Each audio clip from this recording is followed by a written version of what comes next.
Hello, everyone. I'm Alex Rosales. I'm the Director of Product Inclusion at Snap, and I'm really excited to be here with Imani Dunbar, who leads equity here or at LinkedIn, actually.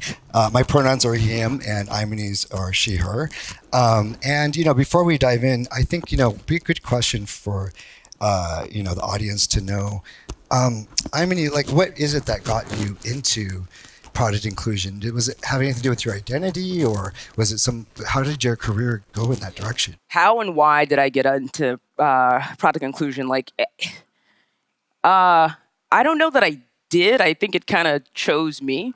I think when I think about who I am as a person, as an individual, if you're able to see me, you'll see that I'm, Black. You can, assume that I'm a woman. But there's also other parts of my identity that are not as visible, whether that be my sexual orientation or other things. And so I feel like I've always lived in this space where I'm trying to find my own space, but also create space for others. And, I think from a product inclusion perspective, I didn't choose it. Quite candidly, the actual our company at LinkedIn, they actually asked me to take on this net new role that I'm in now, which is the head of equity, and I'm glad that I did. We've got a long way to go, but in a long-winded way. I didn't really choose it; it kind of chose me. We're glad that you did too. I appreciate Thank you so much. I appreciate that. Yeah, and so for people that aren't really familiar with what product inclusion is, Yeah. And I know this is hard to kind of pin down because it's sort of a nascent space, but how would you best kind of describe what that is? It's the $1 million question.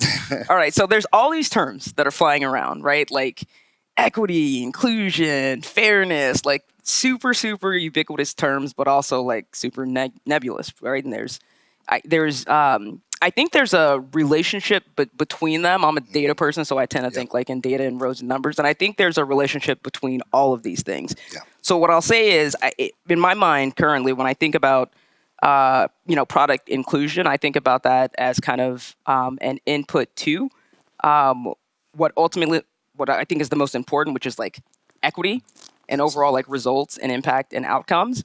So I think it means a lot of different things, and I think we've got a ways to go to get on the same page to explain what it means. But I think it's broader than just kind of one word. I think they're all coming together to frame something a little bit bigger. So a little bit of a convoluted answer.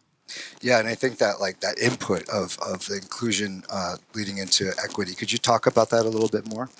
Sure. So first of all, can we all admit and acknowledge inclusion, equality, and equity are not the same thing? Okay. All right. Great. We're all on the same page.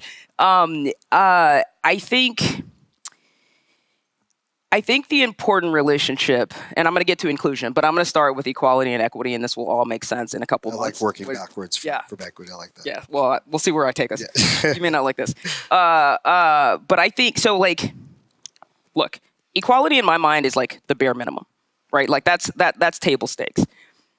I think when you get to, I think if you have equality as table stakes, and then you start to actually look at the actual outcomes of what you've done, I think looking at equitable outcomes and equitable impact is probably the most important thing any of us could be doing in this, right? Yeah. So when we think about product development, there's clearly an entire life cycle of design, build, launch, kind of maintain.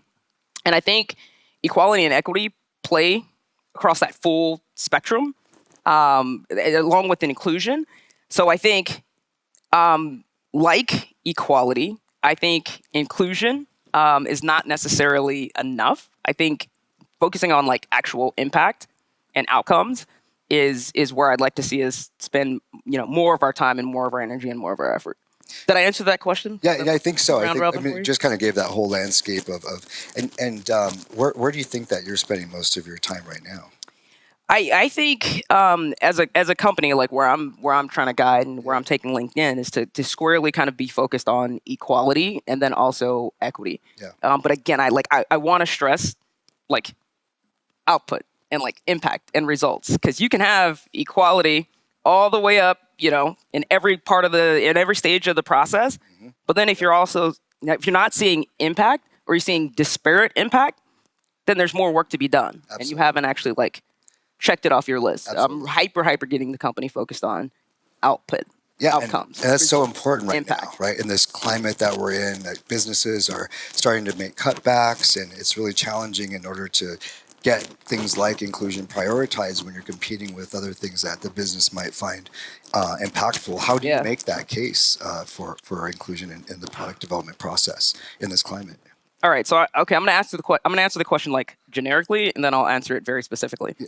And like, okay, so here's my generic response, which is like, people sometimes will be like, well, what's the business case? How do you convince people? How do you convince teams? How do you convince companies? And like, especially if you think about tech, like, let's play into like the type A personalities that are running around, which is this isn't about like doing something extra. We've actually been doing it wrong the entire time. And if you actually like want to like be worth your salt, you should take offense to the fact that what you've been doing is wrong. Like, channel that arrogant type A personality that got, tech companies to where they are. It's just like, are you comfortable with being like doing this incorrectly? Like, so your play is like, do it right if you're worth your salt.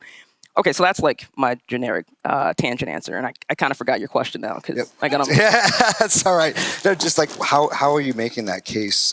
Thank you. Okay, so I'm very fortunate. I'm very fortunate at LinkedIn, which is our CEO Ryan Roslansky and one of our co-founders, Alan Blue, who still is at the company to this day. They believe in it in a way that I am still in ways like in shock and awe about. Right, so this is that's awesome. It's almost like one of those things where I'm almost on the other end of the spectrum, which is like we want to do a lot and we want to go, and it's like, all right, well, there's a process by which we need to get there, right? So I'm very fortunate at LinkedIn that they're very, very forward-looking. I'd say in situations where that's not the case, and like LinkedIn is a 20-year-old company, like it wasn't always this way either. I think two things.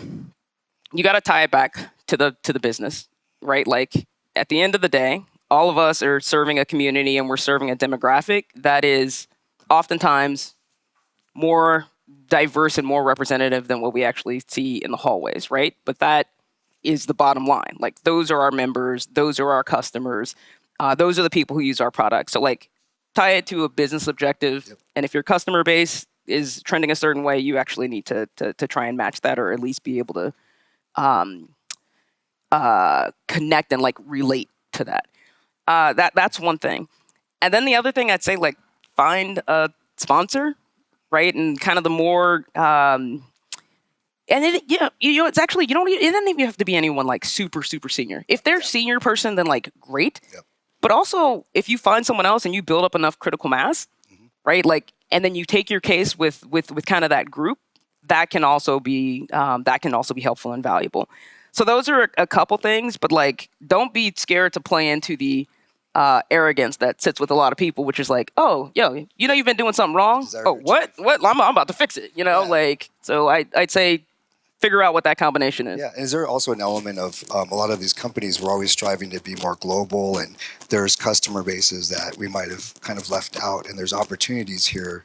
Can you speak a little bit to that, where there's opportunities to maybe go after segments of the market that we hadn't considered before?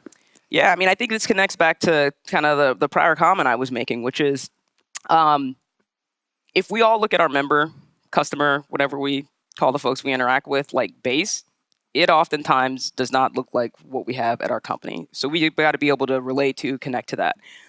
I will also tell you that most of our companies, depending on where you're at, but certainly for our companies, are US based. If you look at the growth market, it is not in the US. Like, we're pretty close to saturation in the US, right? So a lot of companies, particularly who are multinationals, are now like, okay, well, what's my global strategy? Well, different things in different parts of the world mean completely different things.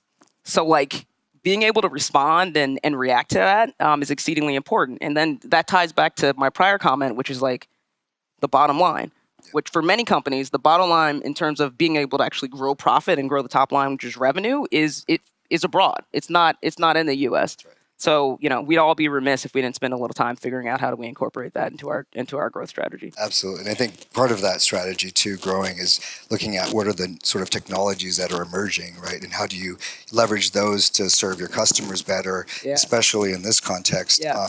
One emerging technology being generative AI, and with Snapchat, we recently integrated my AI into the application.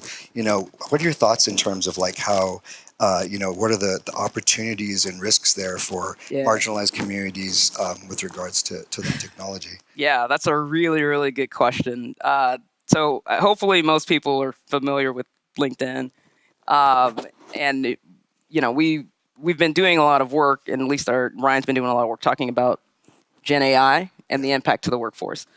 So first of all, one like quip, just like equality and equity are different, AI and Gen AI are different. People conflate those all the time. They are different things.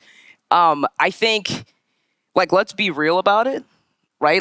Is there going to be impact in the form of people needing to reskill, repurpose? Yeah, that's real. It's not all doom and gloom, but I don't want to, it feels like a miss and almost disrespectful to just everything is awesome, everything is cool. But again, I think there's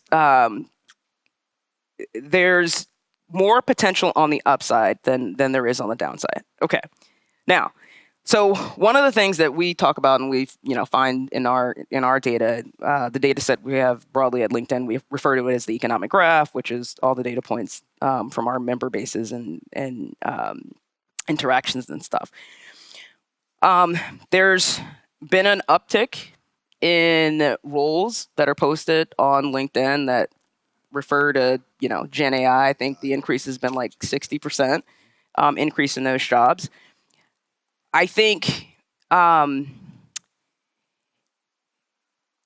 we talk about this a lot at LinkedIn, if we start thinking about the jobs we do as tasks and jobs, there are going to be certain, literally break it down in the task and jobs. There are going to be certain tasks and jobs that Gen AI is going to improve, make more efficient, better help inform, so on and so forth. Right. But then there's going to be a set that Gen AI can't ever touch, which I think is going to get us closer to a more human, candidly, a human workforce and a human kind of, or get us back to human. Yeah.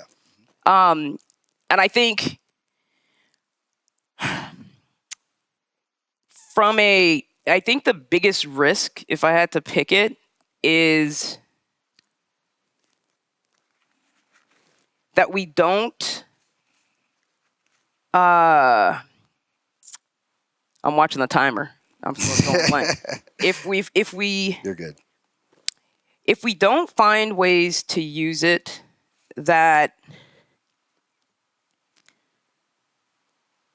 if we don't find ways to use Gen AI, then move us beyond where we currently are. Yeah.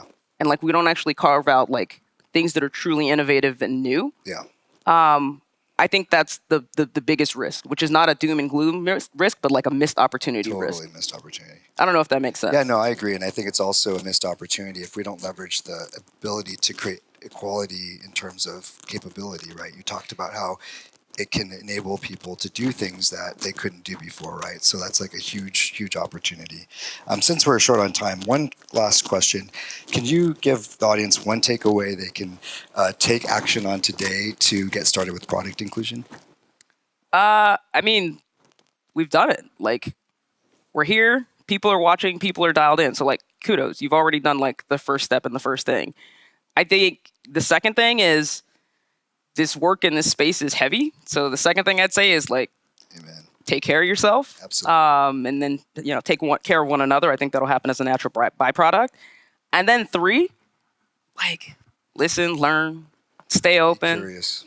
We don't know the answers. We're all figuring this out, but I'm optimistic we'll do it together. Awesome. Well, thank you, Imani, and thank you everybody for your time today.